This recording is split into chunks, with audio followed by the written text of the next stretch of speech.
Amin ya rabbal alamin. Bapak Ibu yang dimuliakan Allah Subhanahu wa taala, siapa yang tidak percaya Isra dan Mi'raj, maka batallah iman Islamnya, karena berarti dia tidak percaya pada satu ayat dari surat Al-Isra juz 15. Ayatnya kita semua hafal. A'udzubillahi minasyaitonirrajim. Bismillahirrahmanirrahim. Subhanalladzi asra bi'abdihi lailan minal masjidil harami ilal masjidil aqsa alladzi barakna haulah linuriyahu min ayatina innahu huwas samiul basir. Jadi kalau ada orang mengatakan saya percaya kepada Allah, saya percaya kepada Nabi Muhammad, saya percaya kepada hari kiamat, saya percaya kepada takdir, tapi kepada Isra Mi'raj saya tak percaya, maka batal imannya, karena dia berarti tidak beriman kepada satu ayat Quran. Ayat Quran itu mesti diperimani semuanya, tidak boleh sepotong-sepotong. Kalau ada sebagian ayat yang kita tak percaya, afatu'minuna bi ba'dil kitab wa takfuruna bi ba'd, apakah kamu beriman kepada sebagian dan kamu ingkar kepada sebagian, maka kita insya Allah menerima semuanya. Kalau ada yang ragu-ragu, diulanginya syahadatnya lagi, asyhadu an la ilaha illallah wa asyhadu anna muhammadan rasulullah sallallahu alaihi wasallam. Kalau ada yang bertanya atau bertanya-tanya dalam pikiran, kenapa pengajian ini tak kita buat di masjid? Karena memang jamaahnya ramai melimpah ruah. Ini kalau kita buat di masjid, Masjid Raya Ar-Rahman tak muat. Yang kedua, mohon maaf, beribu maaf, ada perempuan yang memang tak boleh masuk masjid. Jadi malam ini dibuat di tanah lapang sehingga tak ada alasan. Yang ketiga, ada orang yang memang trauma ke masjid, tak sanggup dia ke masjid. Beberapa kawannya ke masjid 2 kali meninggal. Jadi dibuatlah di tanah lapang ini. Jadi nanti kalau ada yang bertanya, kenapa tidak dibuat dalam masjid? Bapak Ibu semua sudah ingat 3 jawaban tadi. Kira-kira bisa diingat? Dari bunyinya tidak nampaknya.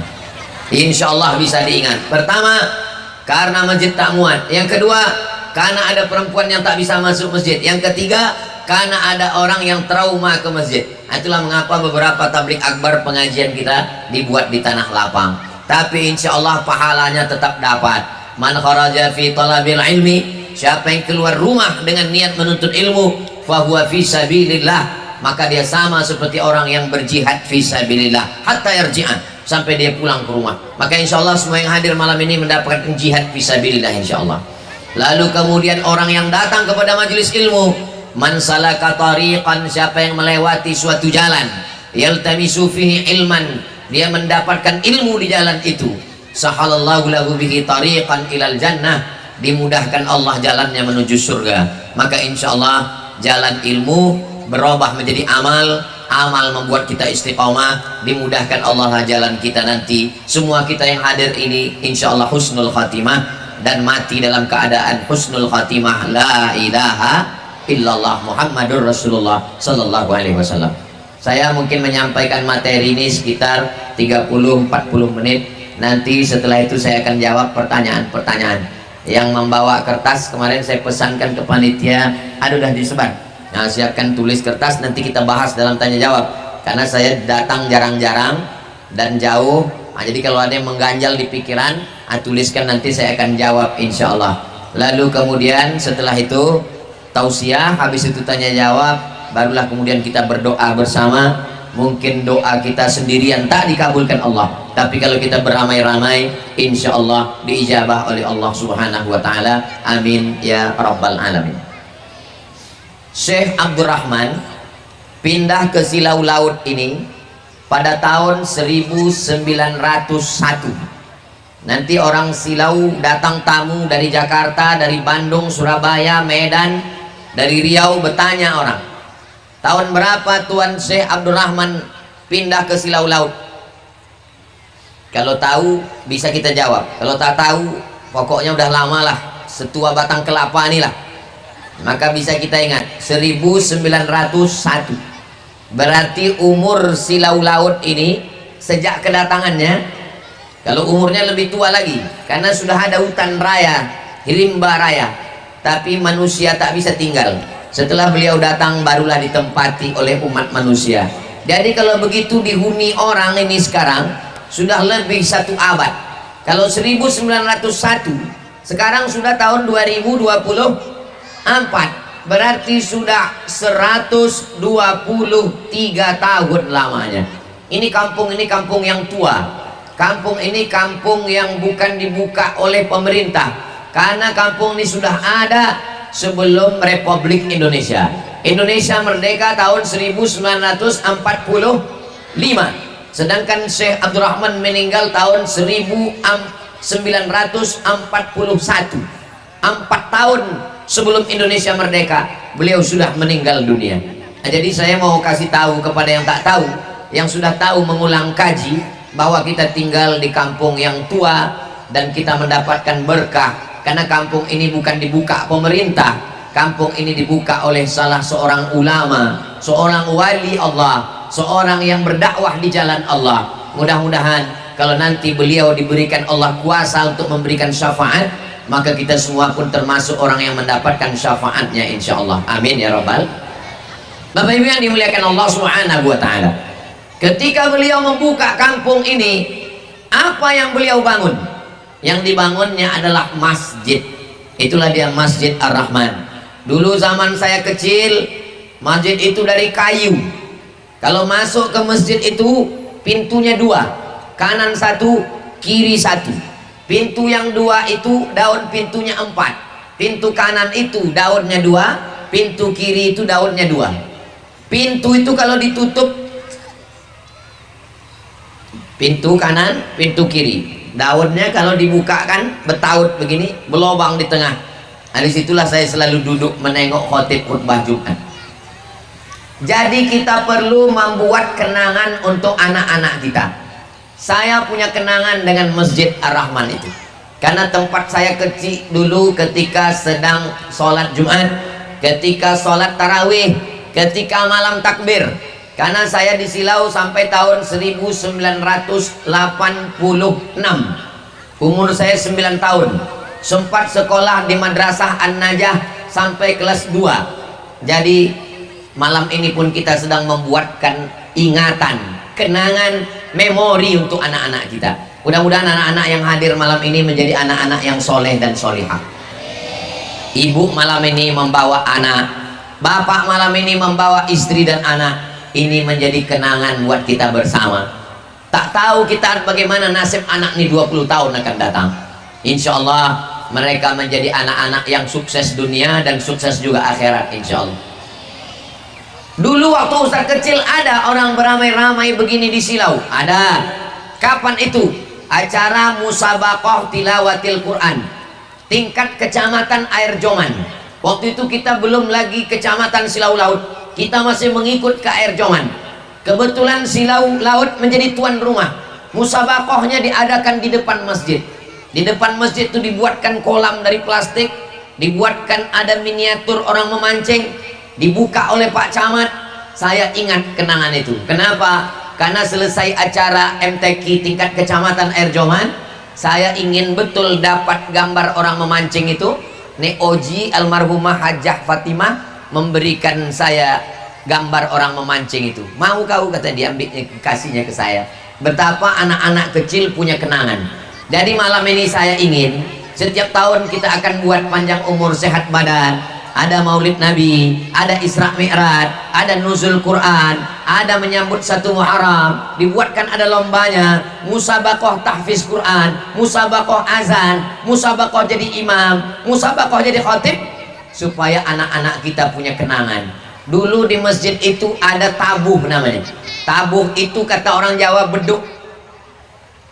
Pohon kayu besar, diameternya 1 meter, dilobangi, lalu kemudian ditutup pakai kulit lembu hasil dari kurban. Jadi kalau sore-sore jam 6 kami lomba-lomba cepat datang ke masjid. Siapa yang paling cepat datang ke masjid, dialah yang berhak untuk masuk ke dalam tabuh itu. Saya selalu yang paling duduk di situ. Kalau saya udah duduk situ, yang lain tak bisa. Karena itu saya yang bisa mengusir saya situ, tukang pukul beduk kalau azan maghrib. Namanya lupa nama lengkapnya, Siman namanya. Siman kalau datang dia mau mukul, barulah kami keluar. Jadi memori kecil itu di atas tuh kubah itu dulu kubah kayu, bisa kita naik ke atas. duduk di atas kubah kayu, jendelanya kaca, menengok silau keliling. Jadi kenangan ke masjid, anak-anak kita mesti punya kenangan ke masjid. Kenangan masa kecil, kenangan masa lalu, kenangan lomba, itu kita buatkan sekarang, nanti berulang balik. Berapa tahun yang lalu lah Ustadz punya kenangan itu? Kenangan itu tahun 1986. Saya juara 1 lomba baca doa kunut di An-Najah tahun 1985. Sekarang sudah tahun 2024, berarti sudah 30 tahun yang lalu lebih. Jadi kenangan-kenangan memori masa kecil. Jangan sampai anak-anak kita punya kenangan ketika nanti dia ditanya setelah dia dewasa, apa kenangan kau dulu waktu di Silau? Aku selalu diajak emak sama ayahku di tanah lapang menengok orang ramai. Apa yang kau tengok? Dangdut. Apa yang kau tengok? Keyboard tunggal. Alhamdulillah, saya tak pernah punya kenangan itu. Masa Ustadz selama di Silau? Ustadz kan pindah tahun 86. Iya. Lahir tahun 77. Iya. 86 77 berarti umur Ustadz 9 tahun. Iya. 9 tahun umur Ustadz tak pernah menengok keyboard sekalipun. Pernah. Wah, itu tuh nikah sepupu saya di Silau nih, nikah dia. Waktu dia nikah, banyaklah orang naik ke atas pentas keyboard, penyanyi menyanyi naik, orang naik, menengok orang naik, saya pun naik juga ke atas, menjoget orang tuh, saya joget juga. Balik dari situ dipiuhkan omak nih sampai mati. Saya ingat, wal awwalu wal akhiru, itulah pertama dan terakhir saya naik ke atas pentas dangdut. Sejak itu sampai mati insya Allah tak akan pernah. Kenapa? Kenangan yang luar biasa tentang pendidikan di kampung halaman. Jadi Bapak Ibu yang hari ini punya anak-anak kecil, maka ingatkanlah anak-anak kita. Maulid Nabi mengingatkan tentang sejarah Nabi. Isra Mi'raj, inti Isra Mi'raj itu adalah masjid. Subhanalladzi asra bi 'abdihi lailan minal masjidil haram ilal masjidil. Bangunan yang pertama di atas dunia, masjid. Bangunan yang kedua di atas dunia, masjid. Bangunan yang pertama dibangun di Silau Laut, masjid. Itulah masjid. 123 tahun pahalanya mengalir. Saya generasi yang keempat. Syekh Abdurrahman pertama, anaknya Siti Aminah kedua, anaknya Hajah Rohana ketiga, Abdul Somad yang keempat. 4. Jadi kalau 50 200 tahun mengalir pahala. Dari sebelah ayah saya yang pertama pindah kemari, dari segala ayah saya, Matsah namanya. Matsah ini punya anak Yahya, nama dia Yahya, tapi orang kita payah menyebut Yahya. Siapa? Ingah Jahaya. Yahya ini punya anak Bakhtiar. Bakhtiar ini punya anak Abdul Somad. Saya ini generasi keempat yang di Silau ini, yang berpindah kemari, mengalir pahala. Mudah-mudahan sampai hari kiamat pahala orang yang sholat ke masjid itu mengalir insya Allah. Saya tahun 2020 dikasih kabar atap masjid itu, masuk ke masjid tripleknya melambai, bocor di bawah, bertampung pakai ember. Datanglah orang mengadu ke saya, Somad, kau tengok tadi di masjid melambai sudah triplek atap di atas, dan di bawah pula ember sudah menampung. Lama saya temenung. Kenapa saya menung? Duit bisa dicari, tapi yang mengerjakan ini saya tak tahu. Akhirnya saya datanglah ke Bang Idris. Kenal Bapak Ibu Bang Idris? Bah, macam mana kalau masjid ini kita rehab? Kata Bah Idris, kita izin dulu ke Tuan Haji Ibrahim, insya Allah. Tapi aku tak bisa datang. Aku mengusahakan duitnya insya Allah, tapi abang lah yang mengkoordinir semua orang yang ngecor, yang menyelesaikan ini. Kalau duit ini berlebih, kubalikkan, kata Bang Diris. Kalau duit ini cukup, insya Allah. Kalau duit ini kurang, aku tambah. Janji ya Bah? Ya. Kalau berlebih duit ini kubalikkan, tapi kalau duit ini kurang, aku menambah. Alhamdulillah duit itu cukup. Tak banyak yang kami lakukan, tapi paling tidak sekarang kalau kita sembahyang, taklah nampak lagi triplek itu melambai, dan tidak pula lagi perlu bertampung insya Allah ember-ember. Kenapa? Kalau bahasa Melayunya menumpang tua. Tua itu sudah ada, memang sudah didirikan lebih 100 tahun. tapi kita ingin menumpang. Maka apa yang bisa kita lakukan sekarang? Kita menjaganya dengan sholat berjamaah, dengan mengisi pengajian. Man bana masjidan, siapa yang membangun masjid? Tuan Syekh Abdul Rahman dulu yang membangun. Banallah mislahu baitan fil jannah, dibangunkan Allah untuknya satu tempat di surga. Tapi kalau kita tak bisa membangun, merehab. Tak ada lagi yang mau direhab karena sudah selesai bangunannya. Meramaikan dengan sholat berjamaah. Kenapa demikian? Sholatul jamaati, sholat berjamaah, afdalu min sholatil fardhi, lebih utama daripada sholat sendirian. Bisa wa ishrina darajah, 27 derajat.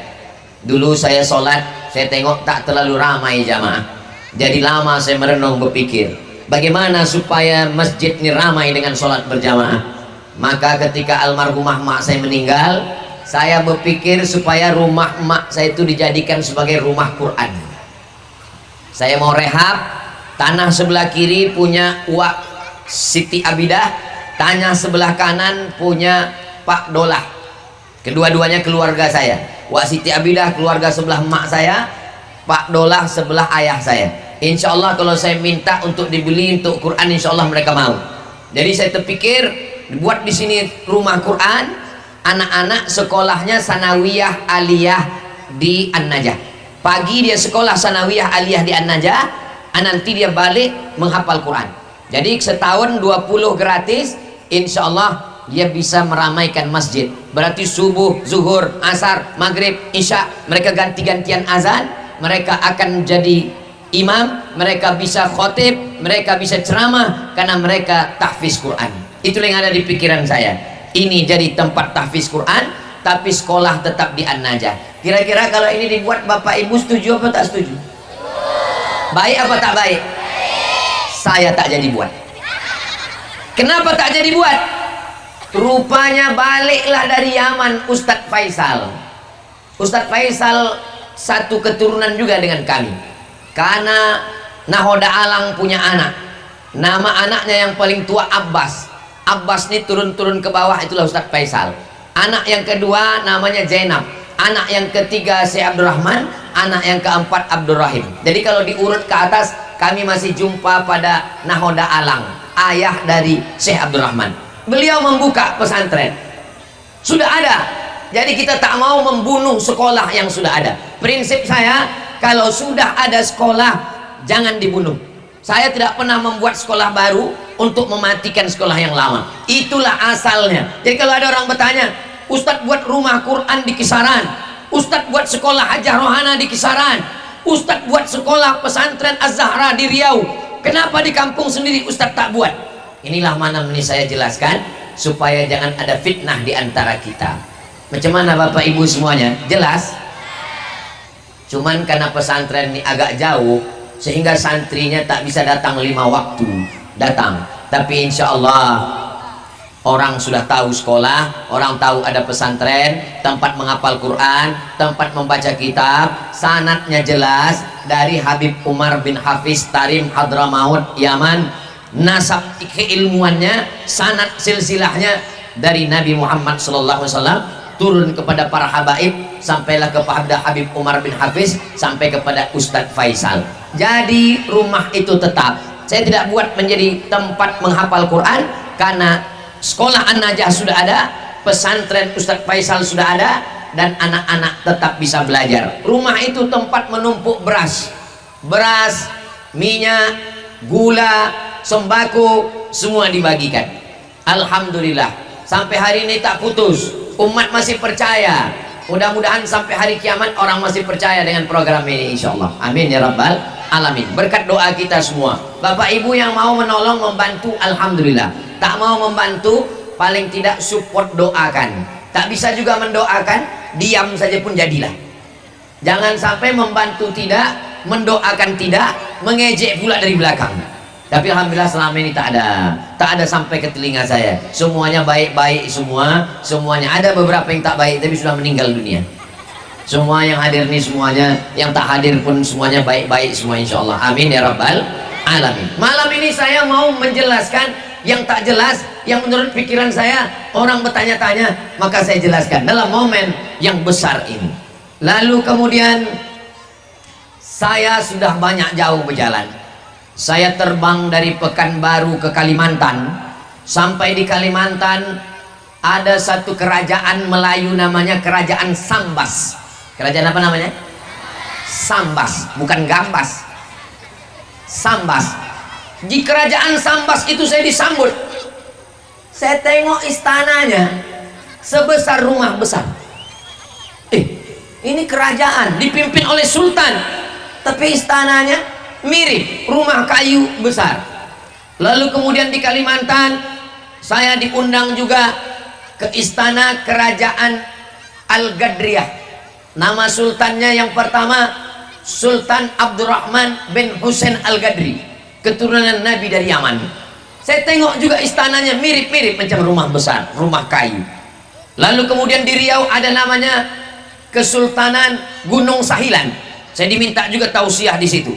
Saya tengok istananya mirip juga macam rumah besar. Barulah saya paham, rupanya pendiri Silau Laut ini orang besar di zamannya. Jadi waktu itu rumah kediaman beliau sama macam istana-istana besar di Kalimantan, sama macam istana yang ada di Riau. Bahkan sebagian istana ini tumbang sudah, tapi rumah besar masih tetap tegak berdiri. Kita kalau tak keliling kita tak tahu, apalagi kita yang berada di sini, kita sangka ini rumah yang biasa saja. Tapi ternyata dulu ada juga orang bertanya-tanya, apa jabatan Tuan Syekh Abdurrahman itu Ustadz Somad? Saya bilang dia ulama. Dia tidak diangkat menjadi mufti. Tidak, tak pernah ada riwayat yang menyebut dia menjadi mufti. Mufti itu artinya ketua ulama. Jadi semua ulama. Lalu sultan mengangkat satu ulama yang diangkat menjadi ketua, yang memberikan fatwa, namanya mufti. Ada mufti kerajaan Asahan, ada mufti kerajaan Delhi, ada mufti kerajaan Langkat. Dan Syekh Abdurrahman tidak pernah diangkat menjadi mufti. Sekarang baru saya paham, dia tidak mau mengekor kepada raja-raja, dia tidak mau menjadi kaki tangan pegawai kerajaan. Maka betul cakap dia, Ambo Rajo, saya yang raja, karena memang rumahnya macam istana raja-raja, dan dialah yang berkuasa di sini. Dia menjadi imam, dia menjadi khatib, dia mendirikan masjid, dia mendirikan rumah, dia yang berkuasa, dia yang menerapkan hukum. Dulu di Silau ini dia buat hukum, siapa yang tertangkap berjudi ditangkap, dituntut memotong 1 ekor kambing. Siapa yang tertangkap berzina dituntut kambing, diusir dari kampung. Dia yang punya hukum. Dia raja, dia sultan. Dia tidak perlu mengikut kepada raja-raja, dia tak perlu ikut kepada sultan-sultan. Ambo Rajo, saya ini raja, kata dia. Jadi kita bukan punya sekedar ulama, tapi juga kita punya raja-raja. Lalu bagaimana dengan padi-padi? Dulu semua orang sebelum turun ke sawah dikumpulkan. Ada acara buka bondang, ada acara tutup bondang. Di Tepung Tawari diadakan makan bersama, berdoa bersama. Padi tumbuh subur, wereng tak ada, tikus tak ada, hama tak ada. Begitulah makbulnya doa dia kepada Allah Subhanahu wa taala. Rumah atuk saya di dalam, almarhum Tuk Udin, di halamannya itu masih ingat saya. Ada pohon cempedak, ada pohon langsat, ada pohon buah-buahan. Sekarang batang kayunya pun tak ada lagi. Sekarang orang membeli buah-buahan tidak lagi menengok batangnya. Kita khawatir anak-anak kita ini tak tahu lagi macam mana pohon cempedak, macam mana pohon rambai, macam mana pohon duku, macam mana pohon langsat. Tapi saya alhamdulillah, masa kecil saya masih melihat itu lagi. Lau anna ahlal qura amanu, seandainya penduduk suatu negeri itu amanu, beriman, wattaqau, bertakwa. Syarat yang diminta Allah cuma 2. Kalau penduduk suatu negeri itu pertama beriman, yang kedua bertakwa, maka Allah balas 2. La fatahna alaihim barakatin, kami bukakan barokah-barokah dari langit. Turun hujan tumbuh padi, turun hujan tumbuh duku langsat, turun hujan tumbuh durian. Durian merata-rata. Kalau sudah libur sekolah, saya balik dari Kisaran, saya tidur di pondok durian, tidur pondok durian ini, tidur pondok ini, pergi ke sini. Itu sampai, makanya hari ini ke mana saya undangan, pasti ditanya orang, Ustaz makan durian. Pergi ke Malaysia, musangking, macam-macam durian. Kenapa? Karena dari kecil udah terbiasa makan durian di Silau. Bapak Ibu yang dimuliakan Allah Subhanahu wa taala, syarat yang diminta Allah cuma 2. walau anna alal qura amanu, kalau penduduk suatu negeri itu amanu beriman, wattaqau bertakwa, Allah balas dua, la fatahna alaihim barakatin, Allah bukakan barokah minas sama dari langit, wal ard dari bumi, turun barokah dari langit, turun hujan, turun barokah dari bumi, tumbuhlah tanaman-tanaman, tumbuhlah buah-buahan, tumbuhlah padi, tumbuh semuanya. Walakin kadzabu, tapi kalau mereka mendustakan ayat kami, kata Allah, akhadnahum, kami cabut nikmat itu. Alhamdulillah hari ini silau masih lagi subur, masih lagi berkah. Mudah-mudahan keberkahan ini sampai hari kiamat insyaallah. Amin ya rabbal. Maulaya salli wa sallim daiman abada ala habibika khairil khalqi kullihim Muhammadun sayyidul kaunaini wathaqalaini wal fariqaini min urbi wa min ajami. Maulaya salli wa sallim daiman abada ala habibika khairil khalqi kullihim. Ya Rabbi bil Mustafa balligh maqasidana waghfir lana ma madha ya wasi'al karami. Maulaya salli wa sallim daiman abada ala habibika khairil khalqi kullihim. Masjid dibangun beliau, rumah dibangunnya, tempat berzikir dibangun. Di mana tempat berzikir itu Pak Ustadz?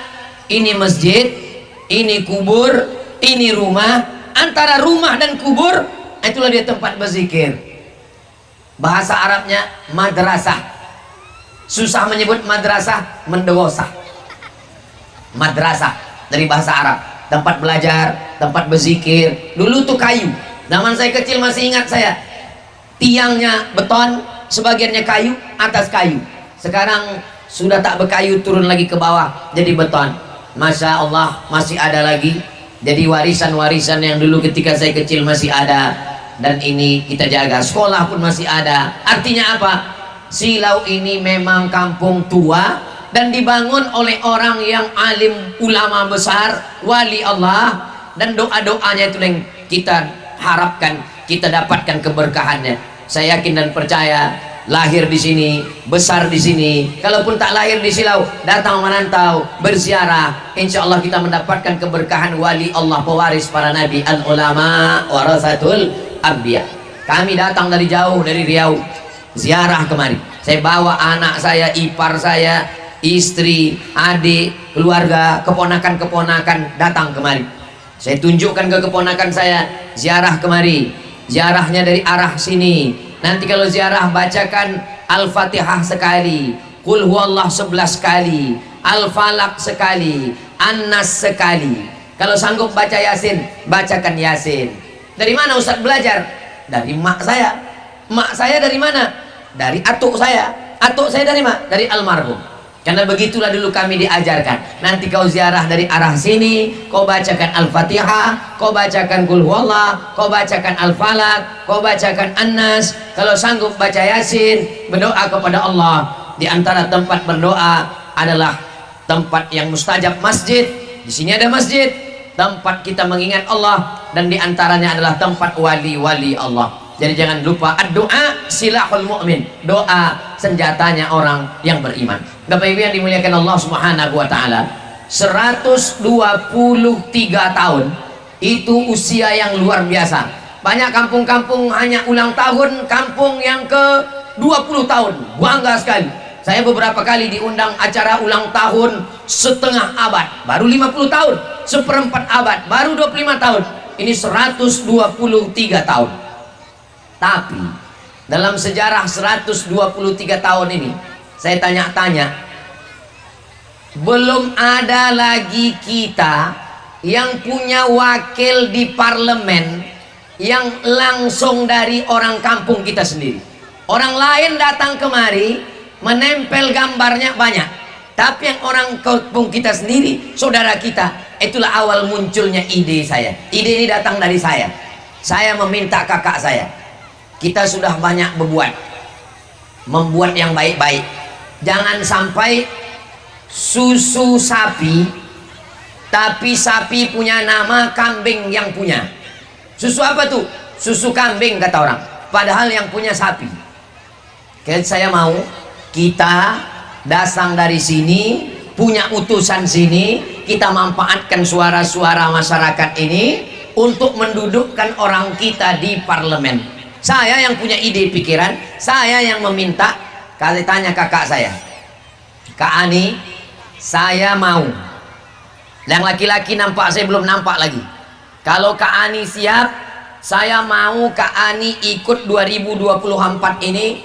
Masjid ada, Tuan Syekh Abdurrahman dulu pernah, kita pula banyak keluarga-keluarga masyarakat, orang-orang baik yang percaya. Kalau kakak siap, aku siap support. Nanti aku akan pulang, kita akan kumpul. Kata beliau, insya Allah bismillah siap. Jadi kalau ada orang yang bertanya-tanya, orang yang bingung kenapa gambar Ustaz Abdul Somad dipajang oleh Kak Hajah Nur Aini ini, itu permintaan saya sendiri, saya yang meminta, maka saya kasih beliau 3 hari. Aku pulang mau ziarah kubur almarhum almarhumah, aku mau berziarah membawa keluarga, maka aku kasih 3 malam. Jumat malam Sabtu, Sabtu malam Ahad, Ahad malam Senin. Buatkan 3 tabligh akbar, bertarung nanti kita di tanggal 14 Februari 2024. Ku minta kakak akan mewakili Silau Laut untuk DPRD Kabupaten Asahan dari 3 kecamatan, Silau Laut, Bagan Asahan, Air Joman. Kalau Allah pilih, Allah percaya, masyarakat mendukung, berarti kita menjemput amanah. Bismillah. Nah, inilah yang sedang kita lakukan ini, ikhtiar kita bersama. Kira-kira Bapak Ibu mendukung pikiran saya ini? Alhamdulillah.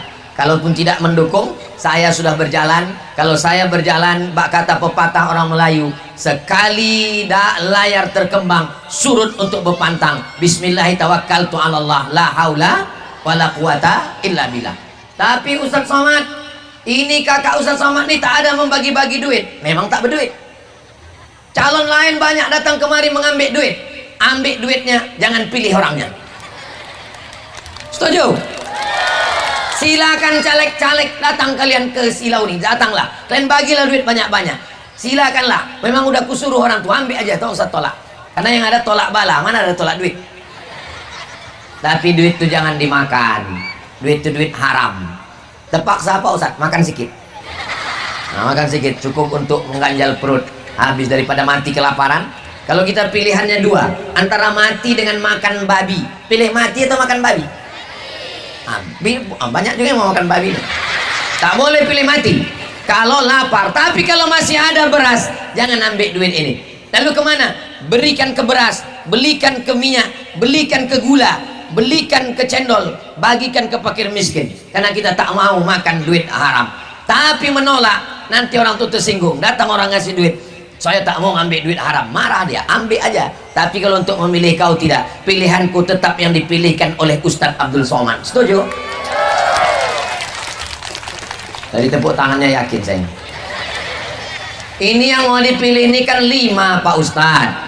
Yang pertama DPRD Kabupaten, yang kedua DPRD Provinsi Sumatera Utara, yang ketiga DPR RI, yang keempat DPD, yang kelima Presiden dan Wakil Presiden. Yang Ustadz tunjukkan yang mana? Yang saya tunjukkan yang pertama DPRD Kabupaten Asahan, Hajah Nur Aini nomor 3. Jelas? Untuk DPRD Provinsi tak ada kenal saya, tak ada keluarga saya, tak ada tim saya. Untuk DPR RI tak ada keluarga saya, tak ada kenalan saya, tak ada tim saya. Jelas? Untuk DPD ini tim Ustadz Abdul Somad. Dia inilah yang mengurus saya di seluruh Sumatera Utara. Maka saya bawa malam nih untuk DPD. Nanti yang untuk DPD cari namanya Darwis Halomoan. Itu nanti gambarnya ada atau tak ada? Tak ada gambar. Ada gambar? Ada gambar? DPD ada? Ada gambarnya. Macam mana bentuk mukanya Pak Ustadz? Berdiri Bang Darwis. Ini bentuk orang. Tegak sini Bang Darwis biar nampak Bapak Ibu. Ini untuk yang DPD. Ini tim Ustadz Abdul Somad yang mengurus, mensurvei, membawa, mengawal. Kalau mati saya di Sumatera Utara, ini yang bertanggung jawab.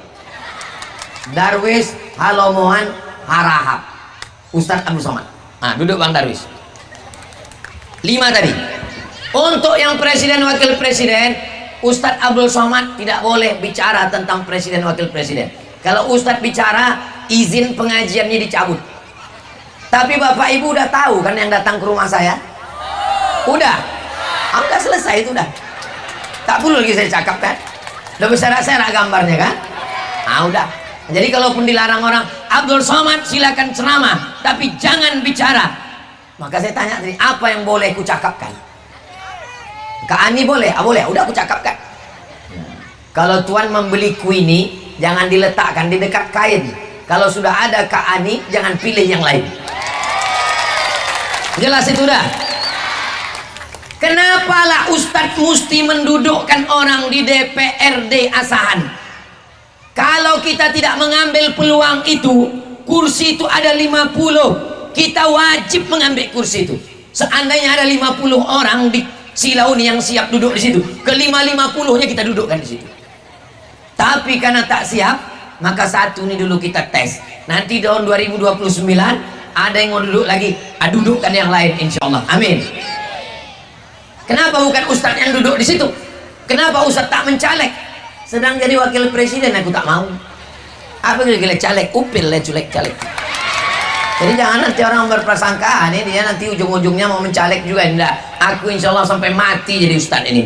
Kalau bisa ceramah berceramah, tak bisa ceramah duduk mengaji baca kitab, tak juga bisa mengajar mengaji, tak juga bisa duduk mendoakan orang, tak juga bisa mendoakan didoakan mati selesai. Apa lagi mau dicari hidup ini? Semua sudah profesor, doktor, LC, MA. Satu lagi yang belum, almarhum tinggal. Habis. Bapak Ibu yang dimuliakan Allah Subhanahu wa taala, kalau kita tidak mengambil kesempatan ini akan diambil orang lain. Balehonya berserak, gambarnya berserak. Datang dia ke kampung kita, datangnya 5 tahun sekali, mengetuk pintu, membagikan 100, 200, 500 ribu. Habis itu tak pernah lagi datang. Apalah gunanya itu? Kita mau berkelanjutan di masa akan datang insya Allah. Tapi Ustadz, Bu Ani ini apa orang Silau Pak Ustadz? Bu Ani itu nama omaknya Hajah Jareah. Hajah Jareah itu anak Siti Aminah. Siti Aminah itu anak Syekh Abdurrahman. Kurang jelas lagi itu? Iya, tapi dia kan di kisaran Pak Ustadz. Tinggalnya di kisaran, tapi lebih selalu dia bolak-balik lagi kemari. Dalam sebulan berapa kali dia bolak-balik kemari. Dia balik kemari, dia tinggal situ, kunci rumah itu dia megang semua. Jadi semua amanah ini saya mintakan, saya yang meminta. Bukan beliau menawarkan diri, bukan beliau mau. Saya bilang, kakak, ku minta untuk ambil amanah nih, duduk menjadi anggota Dewan Legislatif. Insya Allah, mudah-mudahan Allah perkenankan niat baik kita ini insya Allah. Amin ya Rabbal Alamin. Saya sudah berdiri 50 menit. Tadi dimulai jam 9 kurang 5, sekarang sudah jam 10 kurang 15. Berikutnya kita akan jawab beberapa pertanyaan yang masuk yang ada di kertas-kertas. Jumlah duit yang masuk terkumpul 2.843.500 rupiah. Semuanya ini nanti akan dibelikan ke sembako, dibagikan lagi untuk para fakir miskin duafa pada pembagian yang masa akan datang insya Allah. Amin.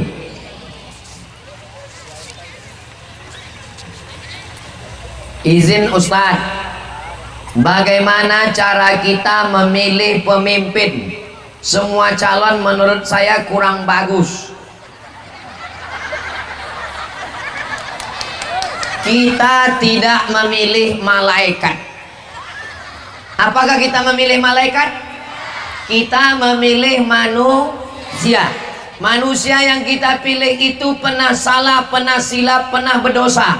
Tapi yang kita pilih akhafud dararain, yang paling minim mudaratnya.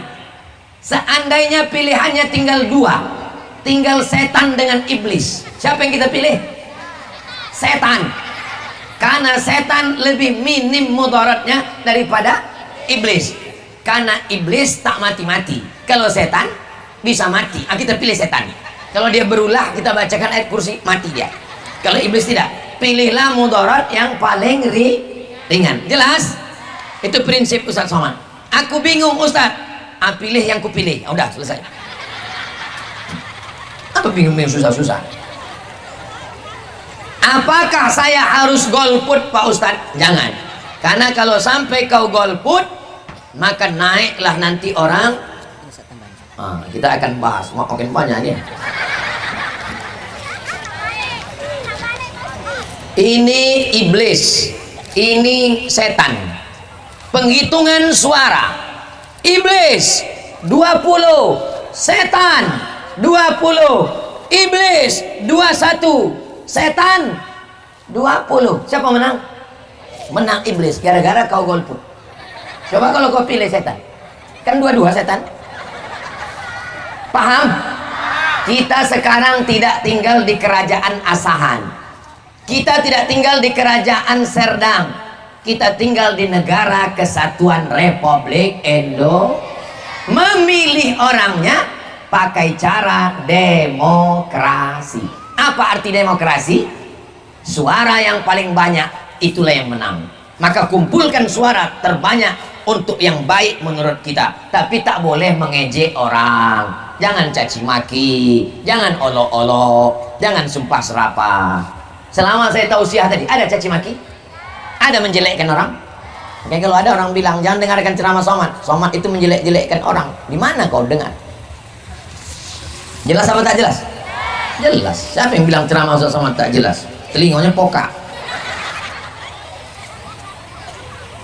Orang tua yang melarang anaknya menikah dengan alasan saudara, padahal kami saudara jauh, tidak sedarah. Apa yang harus saya lakukan Ustadz? Apakah harus saya menjauhi orang yang saya sayang? Apakah saya mendengarkan orang tua saya? Syekh Abdurrahman punya adik namanya Abdurrahim. Saya ulang sekali lagi. Syekh Abdurrahman, itu yang makamnya, punya adik namanya Abdurrahim. Abdurrahman punya adik namanya Abdurrahim. Abdurrahman ini punya anak perempuan namanya Aminah. Siapa nama anaknya? Aminah. Abdurrahim ini punya anak laki-laki namanya Nuruddin. Siapa nama anaknya? Udin. Karena dia belobai suka ke masjid, dia yang azan dipanggil Lobai Udin. Lobai Udin ini mau merantau ke Kedah, karena dulu orang batubara banyak merantau ke Kedah. Datang dia ke Silau, izin ke uaknya Abdurrahman. Wak, aku mau merantau ke Kedah. Kata uaknya, kau tinggal aja di Silau ini. Dinikahkannya dengan anak gadisnya. Maka menikahlah Siti Aminah, anak Abdurrahman, dengan Lobai Udin, anak Abdurrahim. Saudara apa tak saudara? Saudara apa namanya itu? Sewadi, bukan sepupu. Kalau sepupu tuh emak kita adik-beradik. Saya sama Kak Ani ini sepupu. Emak dia namanya Hajah Jareah, emak saya Hajah Rohana. Adik-beradik namanya sepupu. Kalau ayah adik-beradik namanya sewali. Kalau emaknya dengan ayah kita adik-beradik, peseloroan. Apa maksud peseloroan? Berseloro-seloro, lama-lama berbini. Itu maksudnya.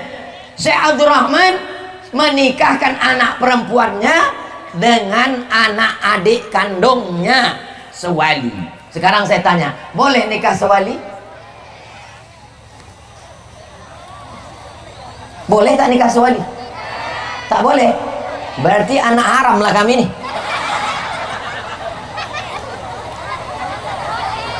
Boleh nikah sewali? Anak Syekh Abdurrahman Siti Aminah menikah dengan anak Abdurrahim Lobayudin, lahir 10 anak. Anak nomor 10 Hajah Rohana. Saya anaknya. Paham? Jelas? Sewali dinikahkan. Kenapalah dinikahkannya anaknya dengan keponakannya? Banyak orang tak tahu. Setelah beliau meninggal 1941, datang Jepang masuk 1945. Lobayudin inilah yang membawa semua peti-peti besi untuk lari ke dalam hutan. Dia yang memikul menyelamatkan semua harta benda. Dinikahkan anak perempuan kita dengan saudara supaya dijaganya kita. Kalau orang lain datang Jepang lari dia kicit-kicit. Paham? Saya kalau ada anak perempuan saya akan cari menantu saya, saudara-saudara yang dekat. Sampai saya cari orang lain. Orang lain putus habis. Kalau sudah dekat tak akan putus. Masalahnya saya tak pula ada anak perempuan. Laki-laki anak saya. Jadi bapak ni yang tak mau menikahkan anaknya karena saudara, nanti jumpakan bapak itu sama saya. Biar saya ceramahi dia. Ngapa pula tak mau dinikahkannya dengan saudara? Menikah dengan saudara itulah yang bagus. Dijaganya anak kau nanti pak. Nama saya, yang ada nama saya tak bacakan. Takut terjadi sesuatu dan lain hal. Semua kertas nanti saya simpan. Teman saya bangga gonta-ganti cewek. Berarti mereka bangga melakukan maksiat. Apakah dosa mereka diampuni? Ini berarti playboy cap tupai. Pantang menengok pokok kelapa. Dari mulai kelapa puyuh sampai kelapa hibrida, habis berlobang semua. Kalian yang gonta-ganti cewek, nanti kalian akan punya anak perempuan, kalian punya adik perempuan, kalian punya kakak perempuan. Macam mana kalau keponakan kalian perempuan digitukan orang? Jadi kita tidak melihat perempuan itu sebagai objek. Tapi yang lalu-lalu apa boleh buat? Ini mesti berhenti, malam nih berhenti insya Allah. Taubat nasuh. Apakah dosa mereka diampuni Pak Ustadz? Kalau dosa kepada Allah cukup dengan sholat sunat taubat. Mandi taubat, sengaja aku mandi taubat karena Allah lillahi ta'ala, basah. Habis itu sholat sunat taubat, usolli sunat taubat, rakaataini lillahi ta'ala. Tapi ini masalahnya dosanya bukan hanya kepada Allah. Orang yang pacaran dosanya dua, kepada Allah satu, kepada perempuan itu satu. Kepada Allah oke lah, kepada perempuan itu gimana kau minta maaf? Dia udah jadi bini orang. Mudah-mudahan Allah memberikan ampunan. Bolehkah Ustadz kasih nasihat? Udah saya kasih, udah itu nasihat. Berhenti nikah dengan perempuan, nikah dengan cara yang baik. Jangan lagi mengganggu anak gadis orang. Ada seorang ibu niat mau mengakekahkan anaknya, tapi tak mampu. Apakah jadi beban buat orang tuanya? Kemana-mana pertanyaannya nih. Ada seorang ibu niatnya mengakekahkan anaknya, tapi dia tak mampu. Apakah jadi beban bagi orang tuanya? Apakah jadi beban bagi ayah ibu si anak ini? Kullu mauludin, setiap anak yang lahir, rahinatun biaqiqatihi, setiap anak yang lahir ini tergadai dengan akikahnya. Ini anak-anak yang lahir ini yang belum diakikahkan tergadai ini semua, tergadai. Bagaimana cara menebus yang tergadai ini? Pertama, tuzbahu anhu yauma sabi'i, sembelihkan kambing hari ke-7. Sembelihkan kambing hari ke-7. Yu'laqu, cukurkan rambutnya. Wa yusamma, kasih nama yang bagus-bagus. Ibu bapak yang belum mengakikahkan anaknya, mudah-mudahan dibukakan Allah pintu rezeki bisa mengakikahkan. Yang dulu kecil belum berakikah, sekarang sudah ada rezeki, ada duit, mau akikah. Umur sudah 40 mau akikah, besok potongkan kambing, saya akan datang. Kalau ada ibu bapak yang udah umur 40, 50 mau akikah, buat besok, saya datang insya Allah. Tapi kekah saja, jangan minta ayun marhaban. Jangan minta baca berjanji pula. Boleh hukumnya akikah setelah dewasa. Hukum akikah itu sunat muakkad, tak sampai wajib. Jadi yang tidak akikah tidak berdosa karena tidak wajib. Yang sekarang ada rezeki mau mengakikahkan dirinya, hukumnya boleh. Akikah hukumnya sunat muakkad. Jelas? Yu'laku, cukurkan rambut. Cukur rambutnya, ditimbang. Rambut Sami itu dulu ditimbang. Kebetulan dia lahir rambutnya tipis. Ditimbang berapa gram dapat? 2,7 gram. Bulatkan 3 gram, 3 juta. Dibelikan ke makanan sedekah fakir miskin. Wa yusamma, kasih nama yang bagus. Waktu saya lahir, omak saya datang bertanya ke Atuk Lobayudin, ya, siapa yang cocok nama anakku ini? Kata Atuk Lobayudin, kasih namanya Solah. Solah itu bahasa Arabnya bagus. Solah pakai H kecil, H, Solah, bagus. Kita di Silau ini tak pandai bahasa Arab. Solah itu ikan sola, ikan selar. Takkan nama anak aku nama ikan gitu mak. Tak ada nama lain. Kasihlah nama Abdus Somad. Syekh Muhammad Ali punya adik namanya Haji Abdul Latif. Kata Tuk Latif, robah nama anak kau ini, jangan kasih Abdul Somad. Kenapa begitu Pak? Karena keturunan kita kalau namanya Abdul Somad itu 2 gendangnya. Kalau tak jauh mati. Yang pertama jauh, Tuk Somad abang Tuk Nuran, pergi ke Kedah tak balik-balik. Yang kedua, anak Tuk Latif namanya Abdul Somad meninggal. Ganti nama anak kau nih, jangan Abdul Somad. Karena keturunan kita kalau 2 Abdul Somad nih 2. Kalau tak jauh mati. Saya ini jauh apa mati? Jauh setengah mati. Lahir adik saya hari Selasa. Hari Selasa, hari Kamis. Tanggal 8 bulan 4 1980. Datang omak ini menjumpai Syekh Muhammad Ali. Pak, siapa aku kasih nama anakku ini? Kasih nama anak kau Jamal. Datang Tuk Udin, tambah ujung nama aku. Itulah jadi Jamal Udin. Orang zaman dulu kalau lahir anak, kasih nama yang baik, tanyakan ke orang tua. Orang zaman sekarang dibuatnya sendiri, tak siapa-siapa nama anak. Siapa nama anak kau? Ronaldo. Saya pandai main bola, main kasti pun tak pandai. Dicocok-cocokkan pula nama laki sama nama bini. Nama laki Sulaiman, nama bini Toibah, nama anak Letoy. Mohon maaf, jangan tersinggung, mana tahu ke gitu. Cocok-cocok. Dulu tak begitu. Ditanyakan ke ulama, siapa yang cocok anak kami? Begitulah kami dulu dikasih nama. Itu tradisi di Silau. Syekh Abdurrahman asal mengasih nama, coba tengok nama yang dia kasih. Aminah anaknya punya anak laki-laki pertama Abdul Karim. Lahir lagi anak laki-laki Abdul Hafaz. Lahir lagi anak laki-laki Abdul Muttalib. Lahir lagi anak laki-laki Abdul Jabbar. Lahir anak laki-laki adik dari Abdul Hafaz, Abdul Rauf. Semua nama cucunya pakai Abdul.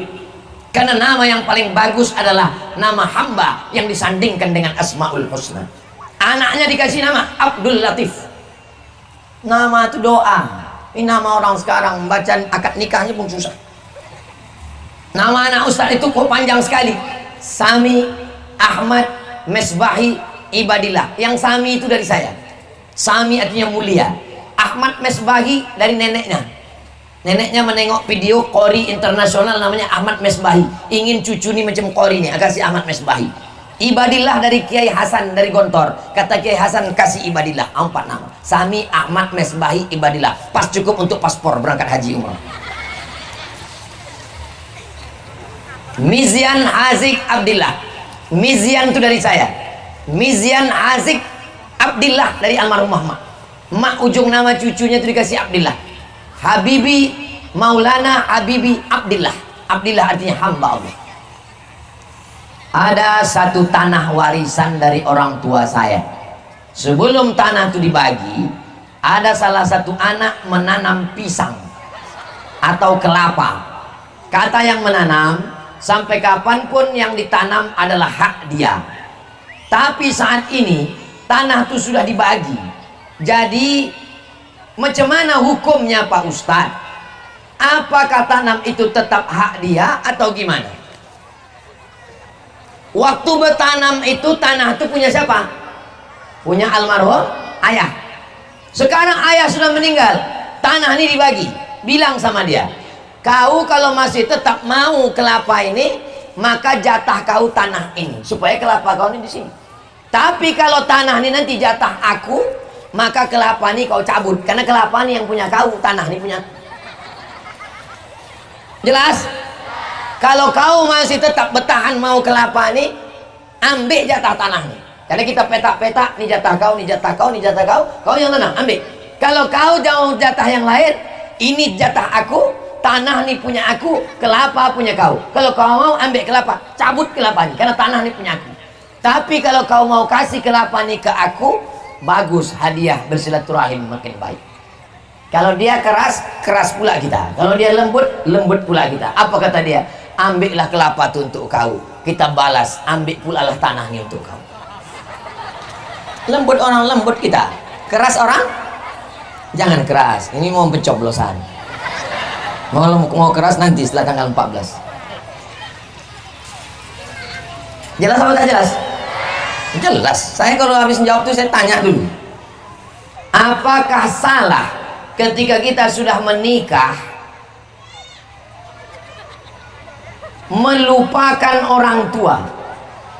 Dan tolong doakan semua supaya saya bertemu jodoh. Tapi gimana ya? Apakah salah ketika kita sudah menikah melupakan orang tua? Yang mengandung tuh bini apa orang tua? Orang tua. Yang menyusukan bini apa orang tua? Orang tua. Yang melahirkan sampai meregang nyawa bini apa orang tua? Orang tua. Setelah kau menikah, kenapa pula kau lupakan orang tua? Kau jumpa bini kau tuh kan setelah berumur 25 tahun.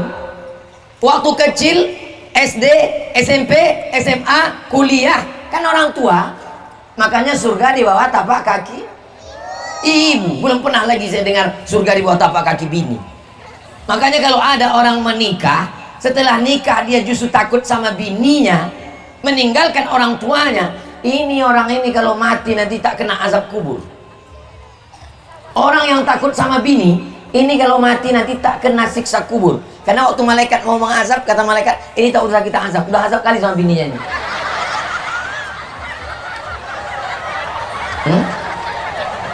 Jelas? Hai perempuan-perempuan, kalian mesti berkata, aku milik suamiku dan suamiku milik emaknya. Aku ini punya lakiku dan lakiku itu punya emaknya. Ibu yang punya anak laki-laki, dia menganggap nanti kalau anakku ini nikah, anakku ini akan hilang, dia ambil bininya. Ternyata apa kata si ibu? Dulu ku sangka kalau anakku nikah hilang anakku Pak Ustaz. Ternyata anak perempuan menantuku itu lebih sayang pula lagi ke aku daripada dia. Mudah-mudahan ibu semua dapat menantu yang baik-baik, solihah-solihah. Mengapa Al-Fatihah disusun pertama di Quran? Yang pertama turun itu kan Iqra Pak Ustaz. Iya juga ya. Waktu Nabi bertahanus di gua Hira, apa yang pertama turun? Iqra bismi rabbikal ladzi khalaq, khalaqal insana min 'alaq, Iqra wa rabbukal akram, alladzi 'allama bil qalam, 'allamal insana ma lam. Yang pertama turun kan Iqra. Habis itu Nabi pulang kedinginan, berselimut, diselimuti oleh Khadijah. Datang malaikat Jibril. Apa kata malaikat? Ya ayyuhal muzammil, ya ayyuhal muddassir, hai orang yang berselimut, bangkit, fa'anzir, beri peringatan. Itu ayat yang kedua turun. Lalu kemudian berkumpul Nabi, dikumpulkan ya pakcik-pakciknya, paman-pamannya, bibi-bibinya. Apa kata Allah? Wa anzir ashiratakal aqrabin, berikanlah peringatan kepada kerabat-kerabat dekatmu. Kenapa yang pertama kita tengok di Quran itu Al-Fatihah? Habis Al-Fatihah itu Al-Baqarah, habis Al-Baqarah Al-Imran, habis Al-Imran An-Nisa, habis An-Nisa Al-Maidah. Kok gitu lain Quran yang turun dulu sama Quran yang ada sekarang? Sekarang saya jelaskan.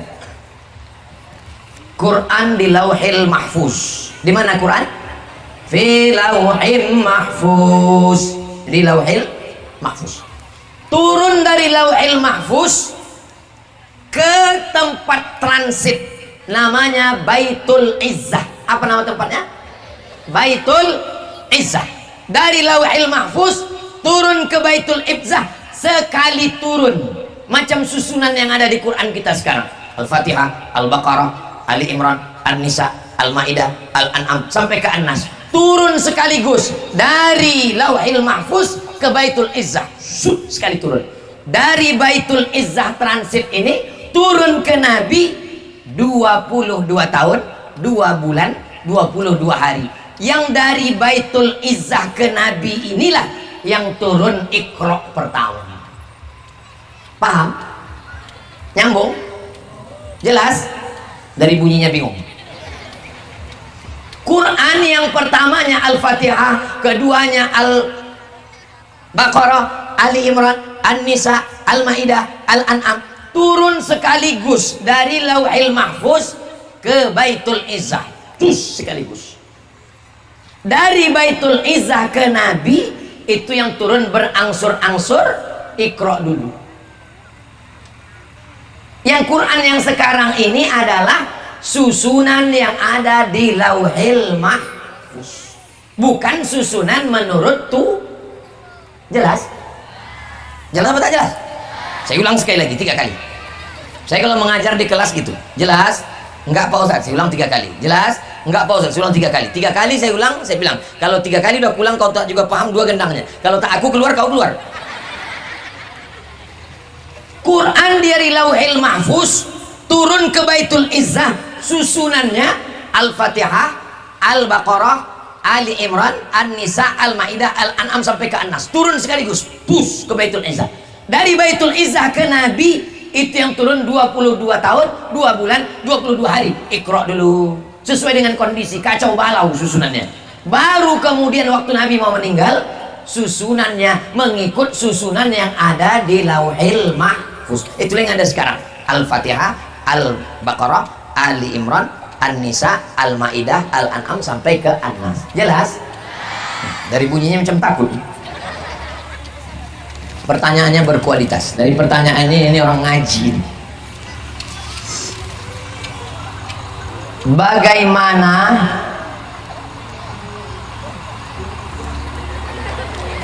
ketika meninggal dunia saat hidup meninggalkan hutang, sedangkan anaknya bukan orang berada, hanya sebagian saja orang tuanya yang mampu dibayar?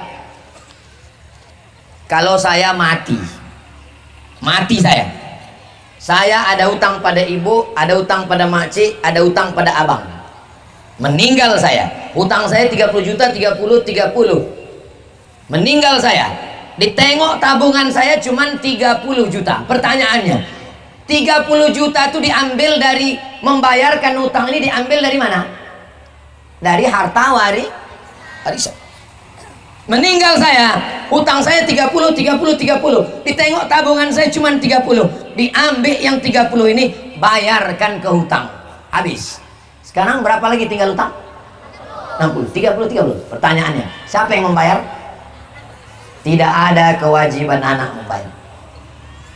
Hutang diambil dari harta warisan. Kalau datang orang menagih, bayar hutang bapak kau, jangan diam. Salah kau, kenapa kau kasih? Aku bukan ikut. Tidak ada kewajiban anak membayarkan hutang orang tua dari hartanya sendiri. Jelas? Tapi kalau dia mau sukarela, aku sayang betul sama emak ayahku, ini ku bayar, tapi bukan karena wajib, tapi karena aku ingin bersedekah, maka hukumnya boleh. Jelas? Datang nanti orang menagih kalian, bayar hutang bapak kau, bilang sudah habis kami bagi harta warisannya. Adapun kalau dari duitku, maka tak wajib, kata Ustaz Somad. Ini nomor dia, kontak dia. Saya dari Kabupaten Langkat. Bagaimana cara menghadapi fitnah? 3 cara menghadapi fitnah. Yang pertama, klarifikasi. Ustadz Abdul Somad itu ustadz radikal, memusuhi non muslim. Saya dengan ini menyatakan, saya bukan radikal. Yang betul adalah ready call. Ready artinya siap, call diundang. Ready call selalu siap diundang. Saya tidak memusuhi non muslim, karena kami di Silau biasa bertetangga dengan non muslim. Setiap keluar dari Silau pasti lewat di barisan. Betul? Apa kata orang barisan dulu, sekarang tak tahu. Dulu kata orang barisan, kami masih bisa minum tua, tapi sejak anak-anak muda silau ini datang tempat kami, selalu kami kehabisan. Dulu waktu saya kecil, saking kan hebatnya silaturahim kita.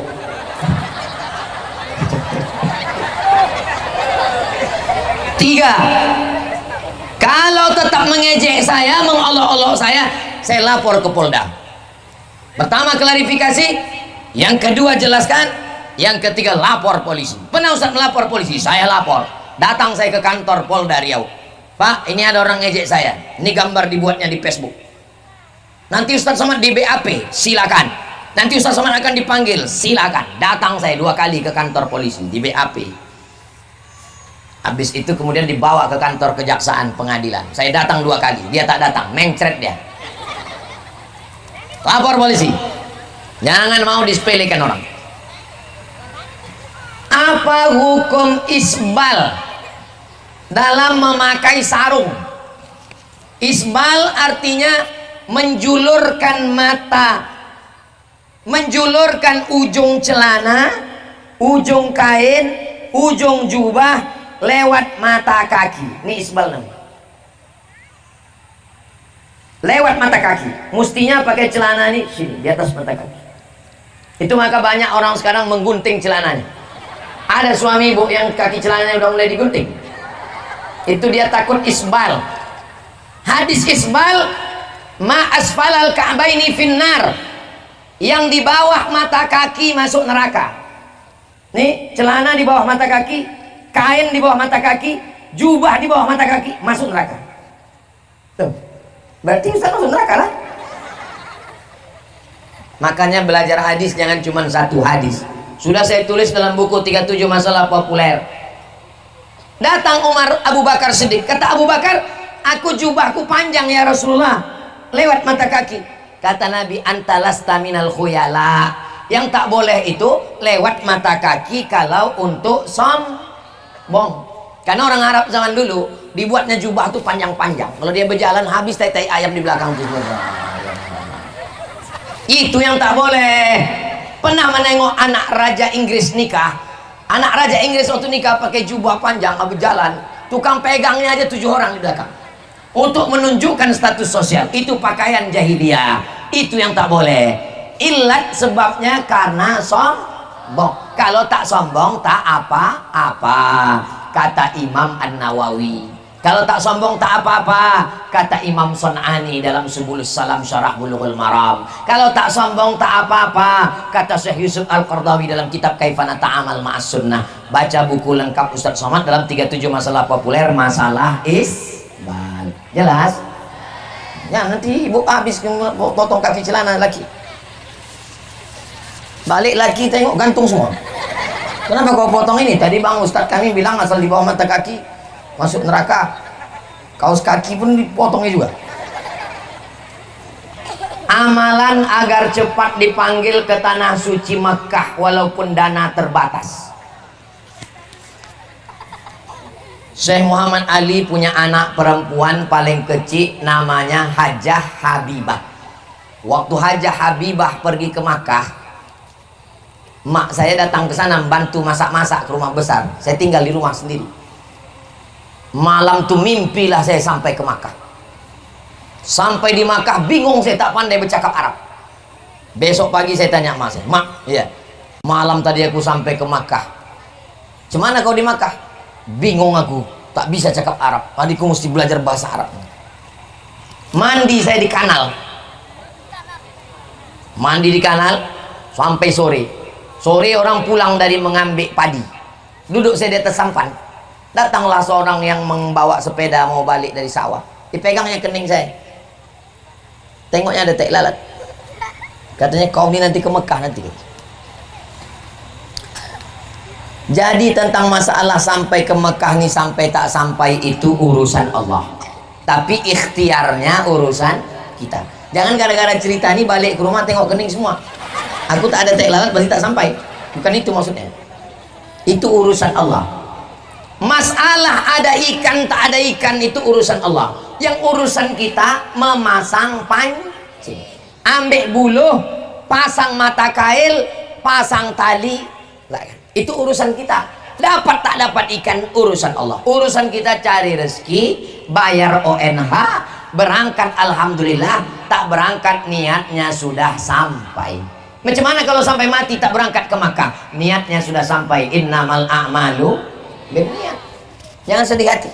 Yang penting store ONH. Berapa sekarang paling murah store ONH? Tanya ke bank, Pak, saya mau store ONH, berapa paling murah? 1 juta, masukkan 1 juta, daftarkan. Besok pagi mati, niatnya udah sampai. Innamal a'malu binniyat. Niyatul mu'min khairum min amalihi. Niat orang beriman lebih baik daripada amalnya. Berapa banyak orang haji tapi tak dapat pahala haji? Berapa banyak orang yang tak haji dapat pahala haji? Kenapa? Niat. Tapi jangan hanya niat, tak bekerja.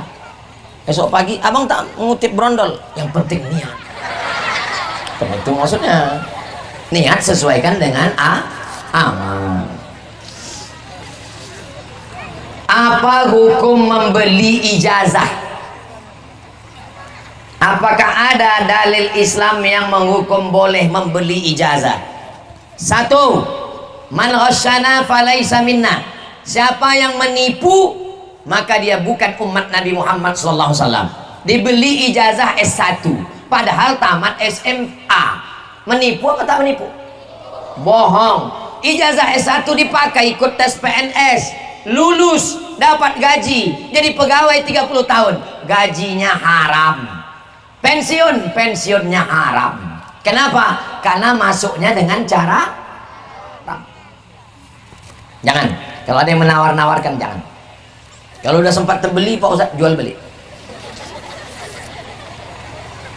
Apakah ada amalan yang bisa dilakukan selain ngapal Quran supaya nanti kita tetap bisa berkumpul dengan orang tua maupun dengan suami istri? Karena kalau kita berdosa ketika sholat belum tentu kita dikabulkan. Mohon penjelasan. Ini termasuk orang baik, dia di akhirat mau berkumpul dengan orang tua dan istrinya. Ada beberapa jamaah nanya ke saya, Ustadz, ya, nanti kalau kita mati di akhirat kita jumpa sama istri Pak Ustadz, kita masih jumpa gak dengan istri kita? Saya bilang jumpa. Masa jumpa Pak Ustadz? Saya bilang jumpa. Saya di dunia ini udah tak tahan Pak Ustadz, apalagi di akhirat jumpa lagi kan? Bapak ini baik, istrinya baik. Kata dia, apa amalan supaya kita bisa berjumpa dengan anak istri di sana? Alhaqna bihim dzurriyyatahum. Orang yang beriman, beramal soleh, nanti kami akan jumpakan dia dengan keturunan datuk nenek moyangnya dulu. Saya yakin, insya Allah, kalau saya beriman, saya beramal soleh, saya akan dipertemukan. Walaupun jarak saya dengan Syekh Abdurrahman, beliau meninggal 1941, saya lahir 77, insya Allah saya akan berjumpa dengan syarat beriman dan beramal soleh. Yang ketiga, cinta. Datang orang berkulit hitam memeluk Nabi. Kenapa kau peluk aku? Kata Nabi, kenapa kau peluk aku? Kata dia, aku tak yakin jumpa dengan engkau ya Rasulullah. Aku berkulit hitam, aku miskin, aku susah. Kata Nabi, almar'u ma'aman ahab. Orang akan bersama dengan siapa yang dia cinta. Kalau kau cinta, kau akan bersama. Ibu cinta tak dengan bapak? Dari bunyinya tidak. Bapak cinta tak dengan ibu? Insya Allah jumpa nanti di sana. Pak Ustadz, kalau kita cinta dengan bini orang, kita jumpa juga di sana Pak Ustadz. Syarat cinta itu sesuai dengan perintah Allah dan Rasulullah Sallallahu Alaihi. Pertama iman, yang kedua amal soleh, yang ketiga cinta. Maka insya Allah kita akan bersama nanti di akhirat di surga Jannatul Firdaus. Amin ya Rabbal alamin. Bagaimana cara kita ikhlas dengan penyakit yang kita derita? 4. Yang pertama, ma yusibul mu'min min nasabin wala wasabin wala saqamin wala syaukin yastakuha. Sakit kepala, sakit hati, gundah gulana, sakit badan, duri mencucuk tapak kaki, illa kafarallahu anhu biha sayi'atuh. Yakinkan bahwa itu menghapus dosa-dosa. Saya sakit kepala, saya demam, saya yakin itu menghapus dosa. Jadi yang pertama, yakinkan bahwa sakit adalah menghapus dosa. Yang kedua, sebetulnya kita sudah diletakkan di surga Jannatul Firdaus. Surga paling tinggi Jannatul Firdaus. Tapi waktu ditengok amalnya kurang. Amal ini kurang, amal ini kurang, amal ini kurang. Bagaimana caranya? Dikasih Allah sakit. sehingga ketika dia diuji dengan sakit dia sabar, dinaikkan dia ke atas. Innama yuwaffas sabiruna ajrahum bighairi hisab, digenapkan amalnya karena dia sabar. 3, ada ibadah yang lebih hebat dari membangun masjid, lebih hebat daripada jihad, lebih hebat daripada mati perang. Ibadah itu adalah sabar.